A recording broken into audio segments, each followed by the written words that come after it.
কিছুমানে কয় যে কাম আমিও কৰোঁ, কিন্তু আমাৰ কেমেৰা ধৰা মানুহে নাই। আচলতে তেনেকুৱা নহয়। মোৰো কেমেৰা ধৰা মানুহ নাথাকে। মই নিজে কেমেৰাটো থৈ দিওঁ এঠাইত, কেমেৰাত ভিডিঅ' কৰি থাকোঁ, এফালে মই কামো কৰি থাকোঁ। দুইটা কামে মোৰ হৈ যায়। আৰু দুইটা কামে একেলগে কৰাটো এটা মানুহৰ ক্ৰেডিট হয়। যিসকলে নোৱাৰে সেইসকলে হিংসাতে কয় কি আমিও কাম কৰোঁ ঘৰত, আমিও বহুত কাম কৰোঁ, তোমাতকৈ বেছিকৈহে কৰোঁ, কিন্তু আমাৰ কেমেৰা ধৰা মানুহ নাই। তেনেকৈ ক'লে বেয়া লাগে। আপোনালোকেও চেষ্টা কৰক, আপোনালোকেও পাৰিব। কেমেৰাটো কিবা চকী নাই বা কিবা তাত থৈ দিয়ক, নহ'লে ষ্টেণ্ড এডাল কিনি লওক। কম খৰচতে পোৱা যায়, আজিকালি অনলাইন কিনিলেকে বহুত কম দামতে পোৱা যায়। এডাল কিনি ল'ব ষ্টেণ্ড, আৰু ভিডিঅ' কৰি থাকিব, কামো কৰি থাকিব, মনটোও ভাল লাগিব, গোটেইখিনি হৈ থাকিব।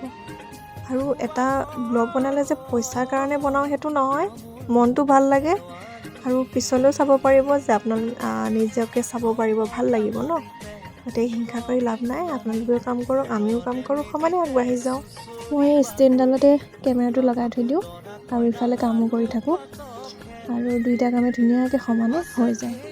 যিমানেই ডাঙৰ মানুহ নহওক, যিমানেই ডাঙৰ চাকৰিয়ে নকৰক বা বহুত বেছি ইনকামেই কৰক, যিয়ে নকৰক, মুঠতে ঘৰৰ এই সৰু সুৰা কামবিলাক সকলো মানুহে কৰিবই লাগিব, পুৰুষেই হওক বা মহিলাই হওক।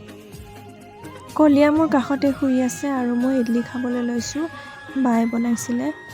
কেতিয়াবা আপোনালোকে এইবিধৰ চেপা খাই পাইছেনে? মোৰ পিছে বহুত ভয় লাগে, কিন্তু খাবলৈ বহুত ভাল পাওঁ। কাতি বিহু আহি আছে, পিছে মই কাতি বিহু নোহোৱাৰ আগতেই ৰবাব টেঙা খোৱা আৰম্ভ কৰিলোৱে দেই। আপোনালোকে খালেনে? মোৰ মিনি ব্লগটো ইমানতে সামৰিছোঁ। ধন্যবাদ।